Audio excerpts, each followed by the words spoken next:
तो दोस्तों एक्चुअली इस न्यूज को उन लोगों को स्पेशली डेडिकेट किया जा सकता है जो कि लक्षद्वीप के अंदर टूरिज्म को सेकेंडरी मानते हैं और जो प्राइमरी मानते हैं वो है हमारे देश की सिक्योरिटी। और एक्चुअली उन लोगों में से मैं भी एक हूँ। एक्चुअली आज की ये जो न्यूज मैं आपको देने जा रहा हूँ, ये न्यूज एक्चुअली नया अपडेट है उन 3 न्यूज को लेकर जो कि पिछले कुछ समय में हमें जानने के लिए मिली है और भारत के पॉइंट ऑफ व्यू से काफी ज्यादा महत्वपूर्ण है।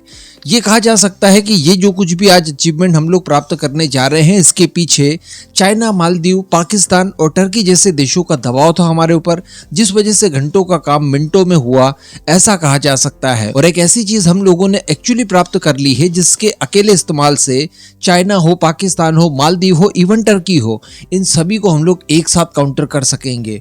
तो चलिए आगे जानते हैं हम लोग वीडियो में INS जटायु को लेकर। तो आप सभी को याद होगा पिछले साल सिंगापुर में कॉन्फ्रेंस हुआ था जिसे नाम दिया गया था शांग्रीला डायलॉग। उस डायलॉग में पार्टिसिपेट करने के लिए भारत की तरफ से भारत के डिप्टी NSA साहब भी पहुंचे थे, ब्रजेश मिश्रा जी, और उन्होंने वहां पर चाइना को भारत के हितों से न टकराने के लिए हिदायत भी दी थी। दरअसल ये वो समय था जब हिंद महासागर में चाइना की जो घुसपैठ थी वो काफी बड़े स्केल पर बढ़ चुकी थी और ऐसी परिस्थिति में चाइना को अल्टीमेट वार्निंग देना थोड़ा सा जरूरी भी हो गया था।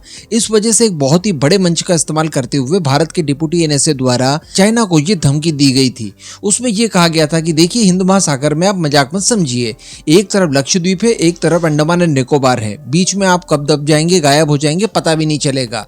और काफी कठोर शब्दों में उन्होंने ये धमकी चाइना तक पहुंचाई थी। तो कहने का मतलब अंडमान एंड निकोबार को तो हम लोग काफी लंबे समय से सिक्योरिटी के पर्पज से यूज कर ही रहे हैं, लेकिन लक्षद्वीप के ऊपर जो आधा अधूरा काम चल रहा था, स्लो स्पीड से चल रहा था, उसे काफी बूस्ट दिया गया चाइना की हरकतों को देखते हुए। एक्चुअली ये वो दौर भी था जब मालदीव के अंदर इलेक्शन कैंपेनिंग चल रही थी और बड़े स्केल पर इंडिया आउट के नारे वहां पर लगाए जा रहे थे और दिखाई दे रहा था कि इस बार प्रो चाइना गवर्नमेंट मालदीव के अंदर आ जाएगी और अगर ऐसा होता है तो चाइना का मिलिट्री बेस मालदीव के अंदर बनना ही है, जो भारत की सिक्योरिटी के लिए खतरनाक हो सकता है। इसी वजह से लक्षद्वीप में जितने भी आइलैंड्स वगैरह है उन सभी के अंदर जितने भी स्कोप थे उन्हें तलाशे गए और उसके बाद इनके ऊपर काम शुरू किया गया, जिसके तहत मिनिकॉय आइलैंड पर INS जटायु को डेवलप करने की प्लानिंग की गई, जो कि भारतीय नौसेना का एक बहुत ही विशालकाय नेवल बेस होगा। यहाँ पर लगभग सभी तरह की सुविधाएं भारतीय नौसेना को दी जाएंगी। यहाँ पर अपनी सबमरीन्स को डॉक किया जा सकता है, दर्जनों वॉरशिप्स आ सकते हैं, हमारे एयरक्राफ्ट कैरियर यहाँ पर डॉक किए जा सकते हैं, उनका पूरा स्ट्राइक ग्रुप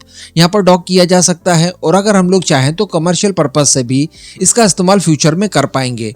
इसके अतिरिक्त अगर चाइना मालदीव के अंदर अपना मिलिट्री बेस बनाता है तो उसे भी हम लोग काउंटर कर पाएंगे, क्योंकि यहाँ से मालदीव की दूरी केवल 524 किलोमीटर पड़ती है। इसके साथ साथ दोस्तों इसी मिनिकॉय आइलैंड के INS जटायु से हम लोग पाकिस्तान में चाइना द्वारा डेवलप किए गए ग्वादर पोर्ट को भी काउंटर कर पाएंगे। ये वहां तक की रेंज भी हमें प्रोवाइड करवाएगा। एंड मोस्ट इंपॉर्टेंट, जो कि हम लोगों ने 2 दिन पहले डिस्कस किया था, मैंने आपको बताया था कि सोमालिया वाले इलाके में भारतीय नौसेना काफी ज्यादा एक्टिव है और इस समय सोमालिया के डाकुओं द्वारा जो कमर्शियल शिप्स को लगातार हाईजैक करने की कोशिश की जा रही है, तो उनके खिलाफ भारतीय नौसेना द्वारा लगातार अभियान चलाए जा रहे हैं और भारतीय नौसेना इन अभियानों के तहत सोमालिया वाला पूरा इलाका प्रोटेक्ट करती है।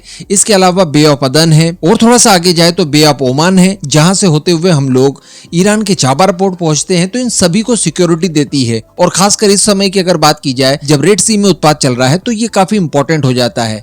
लेकिन इसी बीच एक खबर निकल कर आती है और बताया ये जाता है कि अगले 10 सालों के लिए टर्किश नेवी हिंद महासागर में अपना डेरा डालकर बैठेगी, क्योंकि सोमालिया को लेकर मैरीटाइम सिक्योरिटी पैक्ट दोनों देशों के बीच में साइन हो चुका है। यानी टर्की और सोमालिया के बीच में एक पैक्ट साइन हुआ है जिसके तहत सोमालिया की संपूर्ण मैरीटाइम सिक्योरिटी का जिम्मा अब टर्किश नेवी संभालेगी और टर्किश नेवी यहाँ पर डिप्लॉय होगी, तो वो भारत के खिलाफ षड्यंत्र कर सकती थी। तो इन सभी को काउंटर करने के लिए INS जटायु बहुत इंपॉर्टेंट था, जिसका कि निर्माण इस समय किया जा रहा है। और अब जो लेटेस्ट खबर निकल कर आ रही है उसके हिसाब से 4 से 5 मार्च के बीच में हमारे डिफेंस मिनिस्टर राजनाथ सिंह यहाँ पर पहुंचने वाले हैं, इसका उद्घाटन करेंगे। और इसी के साथ साथ जब ये वहां पर पहुंचेंगे तो इनके साथ लगभग 14 की संख्या में हमारे वॉरशिप्स होंगे। इसमें INS विक्रांत और INS विक्रमादित्य भी होंगे।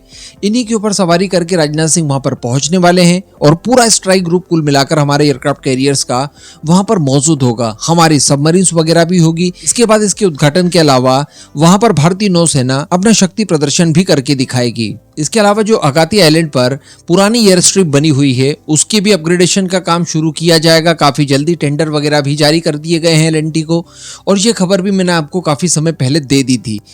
लेकिन INS जटायु की अगर बात की जाए तो ये फुल फ्लैश एक नेवल बेस होगा जो कि भारत की सुरक्षा के लिए बहुत ही ज्यादा इंपॉर्टेंट रोल प्ले करेगा इस समय।